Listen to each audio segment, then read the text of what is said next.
Ketika Cynthia ini telah sadar, tiba-tiba dia sudah ada di sebuah ruangan aja. Ruangan yang mengerikan. Dalam keadaan tidak berbusana sama sekali, kawan. Tangannya terikat, kakinya terikat pakai rantai. Assalamualaikum kawan, terima kasih sudah mampir. Nah, kalian tahu, ada seorang pria pembunuh berantai asal Amerika Serikat yang diperkirakan telah menghilangkan lebih dari 60 nyawa wanita. Dan gilanya dia membuat sebuah ruangan khusus untuk mengeksekusi seluruh korban-korbannya. Ruangan itu dikenal dengan nama Toy Box atau kotak mainan. Nah, di ruangan Toy Box itulah dia menyiksa, menganiaya, memperkaos secara brutal semua wanita yang dia culik di tengah malam. Dah bosan dia, baru dihilangkannya nyawa wanita tersebut. Bertahun-tahun dia melakukan aksi kejinya itu nggak ketahuan, nggak. Sampai pada akhirnya dia menculik seorang wanita dan wanita itu berhasil melarikan diri dan selamat. Disitulah semua kejahatannya terbongkar. Nah, jadi bagaimanakah kisahnya? Langsung aja kita mulai bercerita.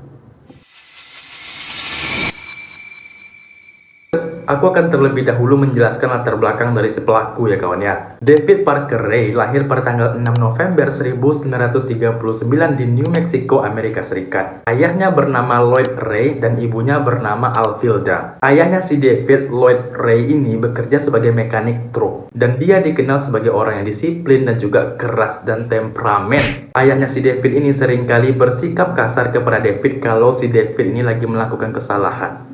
Nggak segan-segan dia mukul anaknya, enggak. Nah, sedangkan ibunya si David, si Alvilda, itu adalah orang yang penyayang, lemah lembut. Tapi ibunya ini nggak bisa juga membela si David kalau si David ini lagi berbuat salah, dimarahin sama ayahnya, dipukul sama ayahnya, nggak bisa belain pula dia. Ayahnya si David ini hobi berburu kawan. Dimana si David ini pun sering nih dibawa berburu oleh ayahnya ke hutan. Jadi sedari kecilnya si David ini sudah biasa melihat hewan diburu kawan. Sudah biasa melihat hewan itu disiksa, dibunuh, ditembak. Udah biasa dia. Orang dari kecil sudah dibawa berburu kok sama ayahnya. David sendiri dari kecil itu dikenal sebagai anak yang pintar, rajin, dan juga disiplin. Dan dari kecil pula lah si David ini tuh hobi kali dengan mekanik, dengan urusan mesin. Hobi dia nih. Mungkin karena si David ini sering melihat ayahnya tuh lagi memperbaiki mesin kan. Secara kan ayahnya bekerja sebagai mekanik kan, mekanik truk. Pokoknya dari kecil si David ini sudah senang dengan yang berbau mesin-mesin gitu. Bahkan mainannya pun diperbaikinya sendiri kawan. Kalian tahu dari kecilnya si David ini sudah nampak nih bibit-bibit psikopatnya itu udah nampak.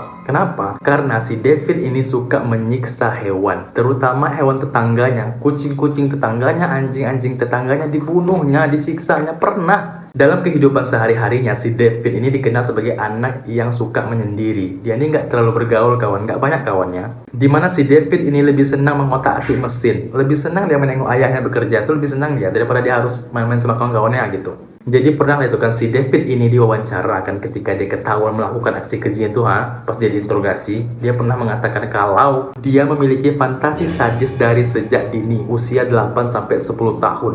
Udah punya fantasi sadis dia, brutal. Dan itu kan ketika si David ini dewasa, dia ini menikah beberapa kali kawan. David mengalami beberapa kali kegagalan dalam berumah tangga. Pernikahan pertamanya dengan seorang wanita bernama Marilyn, dan tidak beberapa lama menikah, mereka ini akhirnya memutuskan untuk bercerai. Kemudian si David ini menikah lagi dengan seorang wanita bernama Shirley. Di pernikahan keduanya si David ini dia mendapatkan seorang anak perempuan yang bernama Glenda Jeans. Dan setelah beberapa tahun menikah, mereka akhirnya memutuskan untuk bercerai. Setelah perceraian itu, David ini kembali lagi menikah dengan istri ketiganya bernama Barbara. Dan dalam pernikahan ini, si Barbara, istri ketiganya si David ini, mengakui mengalami KDRT. Sering disiksa sama si David nih ya. Dipukul lah, ditendang, dimarahi, dimaki. Karena itulah si Barbara ini pergi meninggalkan si David. Bercerai mereka. Kemudian David ini berpacaran dengan Cindy Handy ya. Kalian ingat nama ini ya, Cindy Handy, pacarnya David ya. Di masa mudanya David Parker Ray bekerja sebagai Angkatan Darat Amerika Serikat yang bertugas sebagai mekanik mesin. Dan kemudian dari sinilah David mulai mengasah lebih dalam kemampuannya dalam mengotak-atik mesin. Dan juga David pernah bekerja sebagai mekanik truk dan juga supir. Karena bakat keterampilannya dalam dunia mekanik, terutama mekanik mesin truk, membawa David membuat sebuah ruangan khusus untuk mengeksekusi seluruh korban-korban yang dia culik kawan. Di ruangan itulah dia menyiksa, menganiaya, memperkaos secara brutal seluruh korban-korbannya. Ruangan itu dikenal dengan nama Toy Box atau kotak mainan. Jadi bagaimanakah David membangun ruangan toy box tersebut? Ada apa aja di dalam toy box tersebut? Simak, denger. Nah, ruangan toy box ini dibangun oleh si David adalah perwujudan nyata dari fantasi sadisnya ketika kecil. Dengan keahlian mekaniknya, dia membuat ruangan toy box ini dari mobil box kontainer. Jadi box mobil kontainer itu dirubahnya menjadi sebuah ruangan yang sangat-sangat mengerikan. Ruangan toy box ini dibangun oleh si David dari mobil box kontainer berwarna coklat tua di sebuah rumah properti milik si David di kawasan tempat terpencil di Elephant Battle, New Mexico. David menghabiskan waktunya bertahun-tahun untuk membangun ruangan toy box ini, kawan. Di mana dinding ruangan toy box tersebut dilapisi oleh kedap suara agar jeritan korban tuh nggak sampai terdengar keluar.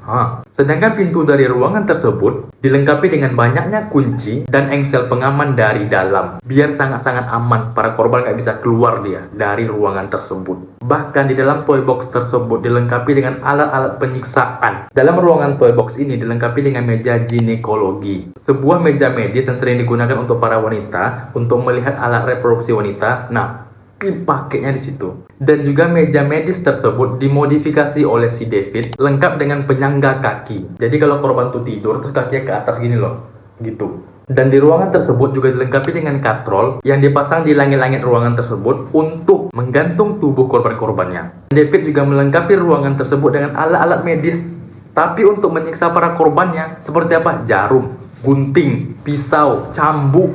Ya Allah. Juga alat penyentrum untuk menyentrum tubuh korbannya. Dan lebih gilanya, di ruangan toy box tersebut, David memasang sebuah speaker. Nanti speaker itu akan diputar suara rekamannya si David, dan isi rekaman tersebut menjelaskan kepada korban penyiksaan apa yang korban-korban itu terima nanti. Rekaman tersebut berdurasi 1 jam, dan selama 1 jam tersebutlah korban akan mendengarkan penyiksaan apa yang akan dia terima nanti. Mulai dari pemerkosaan, penganiayaan, penyiksaan, hingga sampai ke tahap pembunuhan.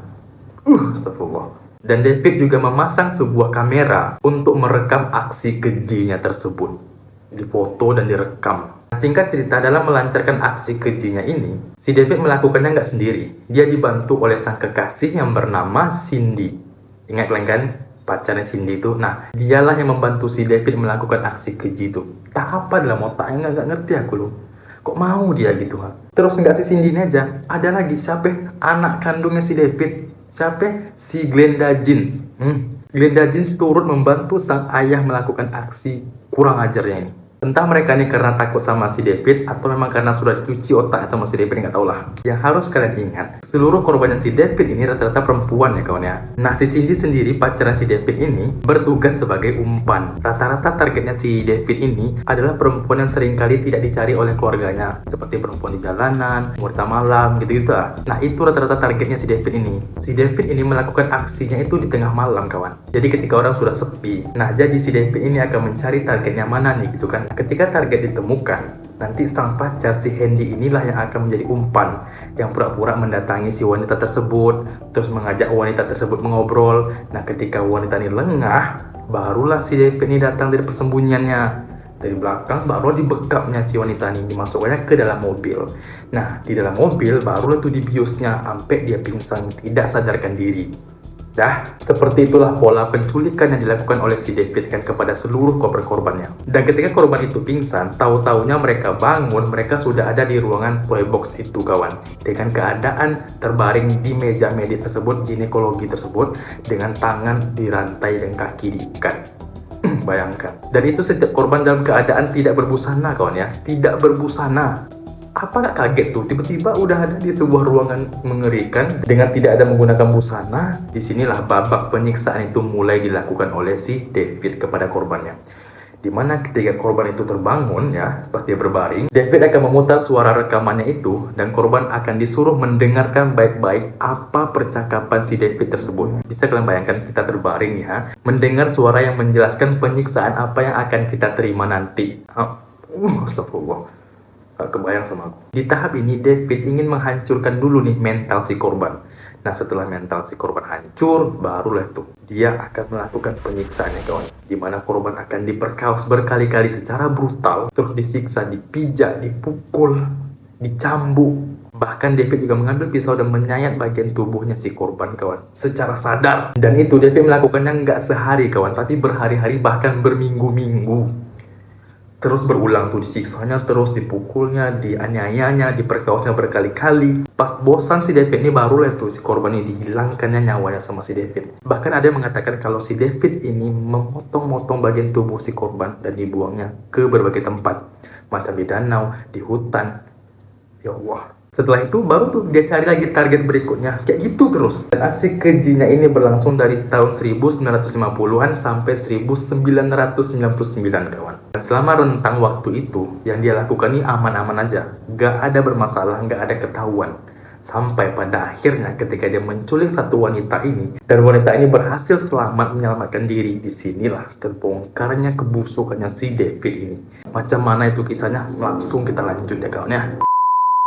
Pada hari Senin tanggal 22 Maret 1999, David dan Cindy sedang mencari letukan target berikutnya. Pas mereka cari-cari, adalah ini seorang wanita yang bernama Cynthia Vigil yang kala itu berusia 22 tahun, yang sedang duduk di taman mobil Albuquerque. Susah bacanya. Pas David melihat si Cynthia ini sendirian lagi duduk, disuruhnya tuh si Cindy menyamperin kan. Datanglah Cindy, pura-pura minta tolong dia. Kak, tolongin aku dong kak, mobil aku rusak, kak, nggak mau hidup kak. Ya tolongin aku kak ya. Tuh. Nah karena sesama perempuan, Cynthia ini merasa kasihan lah kan. Akhirnya dia datang tuh ke mobil yang rusak tadi kata si Cindy ini kan.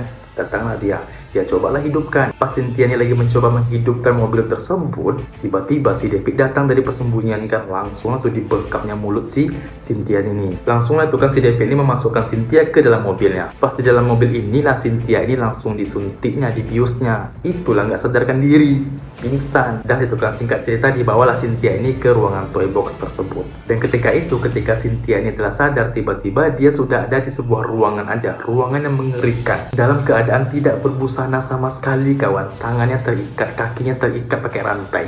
Bayangkan sama kalian. Apa nggak shock, terkaget-kaget si Cynthia ini kan? Aku dari mana nih? Kok bisa di sini nih gitu kan? Jadi juga merasakan badannya itu sakit-sakit semua. Dan setelah itu tidak beberapa lama kemudian, Cynthia mendengar suara rekaman seorang pria yang menjelaskan secara detail dan rinci penyiksaan apa yang akan dia terima nanti. Oh, Cynthia saat mendengar itu terkaget, ketakutan, setengah mati dia.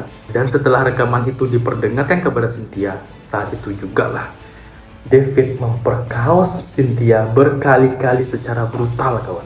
Sadis. Dan itu kan hari pertama berlalu kan. Keesokan harinya di hari kedua pada tanggal 23 Maret, David mulai itu kan melakukan penyiksaan kepada Cynthia. Dimana si Cynthia ini disentrum mohon maaf di alat vitalnya, kawan. Berkali-kali. Cynthia juga tidak diberi makan, juga tidak diberi minum. Dan Cynthia juga dibiarkan buang air kecil dan air besar di tempatnya, kawan. Gak boleh ke toilet. Gak boleh kalau kau buang air di situ aja, katanya. Apa nak bau tuh? Bahkan David ini sempat mengancam si Cynthia, kalau kau ribut ya, kalau kau memberontak terus, kusuruh anjing peliharaanku itu untuk memperkosa kau, katanya. Itu katanya. Astagfirullahaladzim, ya Allah. Selama si Cynthia ini di dalam ruangan toy box tersebut, dia dijaga ketat oleh si Cindy dan juga Glenda. Pada hari keempat tanggal 25 Maret, di sekitar jam 10 pagi, entah apa alasan si David melepaskan Cynthia dan membawa Cynthia ke rumah utamanya David yang tidak terlalu jauh jaraknya dari toy box tersebut. Ya jaraknya sekitar beberapa puluh meter lah dari ruangan toy box itu. Dan itu kan singkat cerita dibawalah si Cynthia ini ke rumah utamanya kan. Tapi dengan keadaan tangan masih diborgol nih. Sesampainya Cynthia di dalam rumahnya si David, Cynthia ini duduk lah kan di sofa gitulah. Ketika Cynthia berada di rumahnya si David ini lagi ngobrol nih sama si Cindy dan juga anaknya si Jin. Ketika itu perhatian mereka ini teralihkan dari Cynthia gitu. Cynthia sendirian nih. Nah Cynthia melihat ada pintu yang terbuka, ada jendela juga terbuka. Di situ jiwa-jiwanya ini keluar lah kan, jiwa-jiwa penyelamatnya ini kan, aku harus keluar dari sini gitu. Dengan bersikap tenang dan mulai mengancang-ancang, Cynthia langsung berlari dengan sangat kencang keluar melalui pintu. Dia lari mencari rumah tetangga terdekat. Dia nggak mikirkan apapun, satu pokoknya aku harus selamat, sekencang-kencang mungkin dia lari. Dan alhamdulillahnya dia ketemu, guys. Dia ketemu rumah tetangganya si David, ketemu. Dia ketoknya pintu kan, tok tok tok tok tok gitu kan. Tolong, aku mau dibunuh sama dia, kata gitu kan. Nah tetangganya terkejut lah dia kan, akhirnya dibukakanlah pintu tuh kan. Disitulah mereka melihat si Cynthia dengan keadaan yang masih tanpa busana, tangan terikat. Langsunglah mereka menyelamatkan Cynthia kan, dibawa ke rumah. Melihat Cynthia seperti itu dan mengatakan bahwa dia akan dibunuh oleh seseorang, tetangganya ini bernama Shirley Bledsoe. Shirley Bledsoe ini langsung tukang melapor kepada 911 pihak kepolisian. Nah di sini lagi pas polisi datang diceritakan itu kan semuanya yang tetangganya tahu. Mulai si Cynthia ini datang ke rumahnya mengetok-ketok pintu seperti orang ketakutan dan juga mengatakan ada seseorang yang membunuhku di sana gitu. Ceritakan itu kan. Dan tidak beberapa lama kemudian ketika si Cynthia ini sudah merasa aman, disitulah polisi mulai menanyakan ya kan, ditanyakan itu, kenapa mbak? Cynthia dijelaskannya itu kan apa yang terjadi pada dirinya. Dia menceritakan bagaimana perawakannya si David ini kan. Cynthia ini bilang kepada pihak kepolisian, aku berlari dari arah sana, ada sebuah box kontainer di situ dan disitulah aku disiksa. Itulah katanya intinya ya. Setelah pihak kepolisian mendapatkan informasi langsung dari Cynthia dan juga informasi dari tetangga yang menyelamatkan si Cynthia tadi, polisi langsung membentuk sebuah tim gabungan untuk mencari tahu siapa ini pelakunya. Berbekal petunjuk dari Cynthia, polisi mulai menelusuri mencari di mana rumah ini ada box kontainer ini ya. Pas ditengok ada nih rumah ya kan. Rumah siapa tuh? Rumah si David. Pas sedang polisi ini ketok-ketok pintu rumah si David, yang keluar si Cindy. Saat itu Cindy sudah berusia 37 tahun ya kawan ya. Cindy yang keluar nih. Pas mereka periksa lagi, mereka lihat lagi, mereka melihat nih si David. Pada saat itu David berusia 59 tahun. Mereka melihat David di luar rumah lagi tuh, kayak di halamannya gitu. Dan polisi juga menemukan anaknya si David, siapa? Si Glenda. Mereka ini dibawa oleh tukang ke kantor polisi untuk dimintai keterangan. Nah, pas sampai di kantor polisi, mereka ini nggak ada ngaku kawan. Mereka menyangkal. Gak ada mereka melakukan apapun tentang si Cynthia tuh, gak tahu mereka, katanya gitu. Tapi di titik ini sebenarnya polisi belum menemukan nih box kontainer tersebut. Toy box itu belum ditemukan ya. Masih rumah si David aja nih. Pas mereka udah muter-muter, mereka ketemu sebuah box kontainer, mobil box kontainer tersebut ketemu. Udah ketika mereka melihat box tersebut, oh ini dia. Mereka masuk itu kan ke dalam box kontainer tersebut. Pas mereka masuk, kalian tahu apa yang ditemukan oleh mereka, oleh pihak kepolisian ini? Pas polisi ini masuk ke dalam ruangan toy box tersebut, mereka udah mencium bau yang busuk menyengat kali. Aroma itu adalah aroma kotoran manusia yang bercampur dengan bau disinfektan. Ya. Dan polisi juga menemukan puluhan pakaian dalam wanita. Dan pakaian dalam itu semua adalah pakaian dalam si korban. Seluruh korban si David tuh. Polisi turut menemukan beberapa foto dan juga video di saat si David ini melakukan aksi kejinya kepada korban-korbannya kawan. Ada banyaknya alat-alat penyiksaan seperti gunting, alat sentrum, dan setelah bukti-bukti tersebut terkumpul, dibawa oleh tukang ke hadapannya si David ini. Kau tengok nih, gak bisa nyangka lagi si David mau ngapa lagi. Udah ada kameranya, udah ada videonya, udah ngangkal kau. Saat itulah David mengakui semua perbuatannya kawan. Tapi sebenarnya si Cindy dan juga si Glenda ini udah mengakui kawan apa yang mereka perbuat. Otaknya ini semua siapa? Si David. Kaki tangannya siapa? Si Glenda anak kandungnya sama juga pacarnya si Cindy. Tapi sayangnya si David ini tidak pernah dihukum atas pembunuhan yang dia lakukan kawan. Karena kenapa? Minimnya bukti, tidak adanya jasad yang ditemukan. Korban-korban yang dibunuh oleh si David ini nggak ditemukan jasadnya. Jadi diperkirakan ada 40-60 korban wanita tersebut berdasarkan pernyataan dari kaki tangannya si David, si Glenda sama si Cindy. Gitu. Terus juga pernyataan dari si Cynthia Vigil ini yang selamat. Tapi pas si David ini ketangkap, ada nih muncul korban dari si David yang selamat. Ada yang selamat kawan, dilepaskan David begitu aja. Setelah wanita ini diperkosa berkali-kali, disiksa, dianiaya, dilepaskannya begitu aja sama si David. Tapi dia dikasih obat sama David ini untuk ke-skip gitu loh, biar dia lupa ingatan gitu. Dia nggak ingat apa yang terjadi pada dirinya gitu. Nah, jadi wanita ini melapor kepada polisi dan mengatakan, Pak, saya juga pernah, Pak, diginikan sama si David, katanya. Nah, saat itu saya tidak mengingat apapun, Pak. Tapi sekarang saya dapat mengingat sedikit-sedikit apa yang saya alami pada saat itu, Kak, sama si kurang ajar Dajjal ini, katanya gitu kan. Dari berbagai pernyataan dari kaki tangannya si David, korban yang selamat, dan juga ada korban yang dilepaskan oleh si David itu, akhirnya David dijatuhi hukuman penjara selama 224 tahun. Dan kaki tangannya si Cindy, ya pacarnya itu, dihukumi 37 tahun penjara. Dan pada tahun 2018, Cindy ini udah dibebaskan kawan. Tapi kalau si Glenda, aku nggak tahu kawan, dia ini dihukum apa tidak, aku nggak menemukan. Jadi kalau kalian ada yang menemukan, silahkan tulis di kolom komentar ya kawan ya.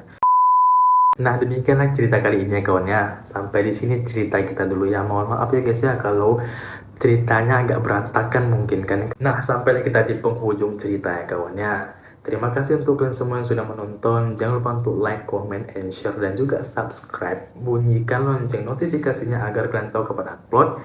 Dan aku juga minta maaf kalau ada kesalahan dalam pengucapan. Terus aku juga minta maaf kalau cara ngomong aku belum lancar atau penyusunan skripnya kurang. Mohon maaf sekali. Jadi ya, terima kasih.